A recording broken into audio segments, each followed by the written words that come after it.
నమస్తే, welcome to gossips garage. ఆ భవనాలకు మోక్షం దక్కనుంది. ఎట్టకేలకు గ్రహణం వేడి ఉపయోగంలో రానున్నాయి.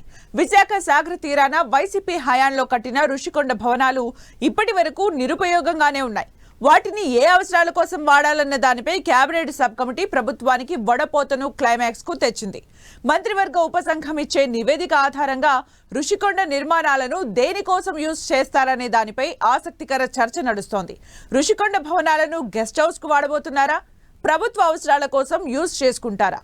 కేబినెట్ సబ్ కమిటీ రిపోర్ట్లో ఏముంది?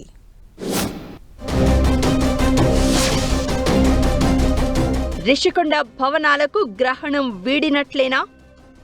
మంత్రివర్గ సబ్ కమిటీ ఎలాంటి ప్రతిపాదనలు చేయనుంది? రిషికొండ భవనాలను ఏ అవసరాలకు వాడబోతున్నారు? రిషికొండ భవనాలను గెస్ట్ హౌస్ గా మారుస్తారా? సాగర తీరాన ఏపీ ఐటీ నగరం నడిబొడ్డున ఆ గుట్ట మీద కట్టిన ఆ నిర్మాణాల చుట్టూ ఎన్నికలకు ముందు ఆ తర్వాత ఇప్పటిదాకా ఏదో వివాదం నడిచింది. ఆ రిషికొండ భవనాలు పొలిటికల్ హాట్ టాపిక్ గానే ఉంటున్నాయి. మరోసారి వైసీపీ హయాంలో కట్టిన రిషికొండ భవనాల ఇష్యూ లైమ్ లైట్ లోకి వచ్చేసింది. ఆ భవనాలను ఏం చేయాలి, ఏ అవసరాల కోసం వాడాలి అనే దానిపై మంత్రివర్గ ఉపసంఘం ఓ డెసిషన్ కు వచ్చినట్లు తెలుస్తోంది. కేబినెట్ సబ్ కమిటీ ఇప్పటికే పలుసార్లు సమావేశమై చర్చించింది. లేటెస్ట్ గా మరోసారి మంత్రులు కమిటీ భేటీ జరిగింది. పలు ప్రతిపాదనలపై ఇప్పటికే చర్చోపచర్చలు జరిగినట్లు మంత్రులు తెలిపారు. టాటా గ్రూప్ ఇచ్చిన ప్రాజెక్టు వివరాలపై చర్చ జరిగిందని, మరికొన్ని విదేశీ సంస్థల నుంచి వచ్చిన ప్రపోజల్స్ పై కూడా డిస్కస్ చేశామని అంటున్నారు. వచ్చే వారం మరోసారి సమావేశమై రిషికొండ భవనాలను ఏం చేయాలనే దానిపై ఫైనల్ డెసిషన్ కు రానున్నట్లు తెలుస్తోంది. అయితే రిషికొండ భవనాల వినియోగం స్టార్ట్ చేస్తే వాటి వాడకంతో అయ్యే ఖర్చు ఎంత, రాబడి ఎంత అనేది ముఖ్యమంటున్నారు మంత్రులు. దీంతో మంత్రుల కమిటీ ఎలాంటి సిఫారసులు చేస్తుందో, ఆ కట్టడాలను దేనికోసం వాడతారోనన్న ఉత్కంఠ కొనసాగుతోంది. మొన్నటి వరకు కాంట్రవర్సీకి కేరాఫ్ గా ఉన్న రిషికొండ భవనాలు ఇప్పుడు ఇంకా ఇంట్రెస్టింగ్ గా మారుతున్నాయి.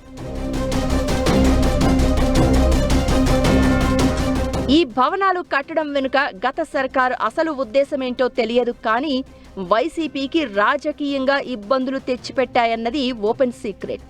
జగన్ ఉండేందుకే కట్టారు అన్న టీడీపీ విమర్శలకు బలం చేకూరింది. రిషికొండ భవనాలను ఎందుకు కట్టారో చెప్పకపోవడం ఒక ఎత్తైతే, అక్కడికి ఎవ్వరినీ వెళ్లకుండా అడ్డుకోవడం అప్పటి ప్రభుత్వానికి బ్యాడ్ నేమ్ తెచ్చిపెట్టాయి. రిషికొండ ప్రాంతమంతా ప్రభుత్వానిదే, పర్యాటక శాఖకు చెందిందే. అక్కడ నిర్మించిన భవనాలు కూడా ప్రభుత్వానివే. కానీ రిషికొండపై తవ్వకాలు, పాత భవనాల కూల్చివేత, కొత్త భవనాల నిర్మాణాలు అన్నీ పెద్ద ఇష్యూ అయ్యాయి. కూటమి అధికారంలోకి వచ్చి 18 నెలలవుతున్నా రిషికొండ చుట్టే చర్చ జరుగుతోంది.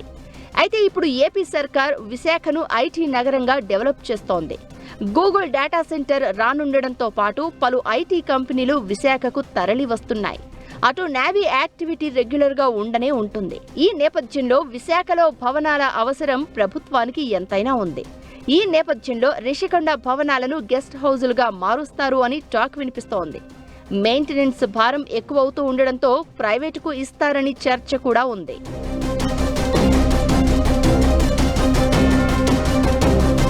రిషికొండ భవనాలను ఏ అవసరాల కోసం వినియోగించాలన్న దానిపై 4-5 నెలలుగా కేబినెట్ సబ్ కమిటీ వరుస భేటీలవుతోంది. మంత్రివర్గ ఉపసంఘంలో పర్యాటక శాఖ మంత్రి కందుల దుర్గేష్, ఆర్థిక మంత్రి పయ్యావుల, సాంఘిక సంక్షేమ శాఖ మంత్రి బాల వీరాంజనేయ స్వామి సభ్యులుగా ఉన్నారు. వీరు రిషికొండ భవనాలను పరిశీలించి ఆ భవనాలను దేనికోసం వినియోగించాలో ప్రభుత్వానికి సిఫారసు చేశారు. రిషికొండపై 9.88 ఎకరాల్లో 7 భవనాలు నిర్మించింది గత సర్కార్. ఈ భవనాలను పూర్తి స్థాయిలో వాడడం మొదలు పెడితే 100 మంది వరకు సిబ్బంది అవసరమట. మరో 50 మంది షిఫ్టుల్లో పనిచేయాల్సి ఉంటుందని అంటున్నారు.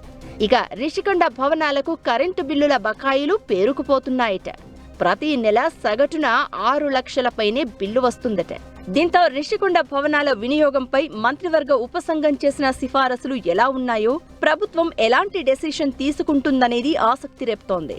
ప్రభుత్వ అవసరాల కోసం వాడుకుంటారా, లేక ప్రైవేటుకు ఇస్తారా అన్నది త్వరలోనే క్లారిటీ వచ్చే అవకాశం ఉంది.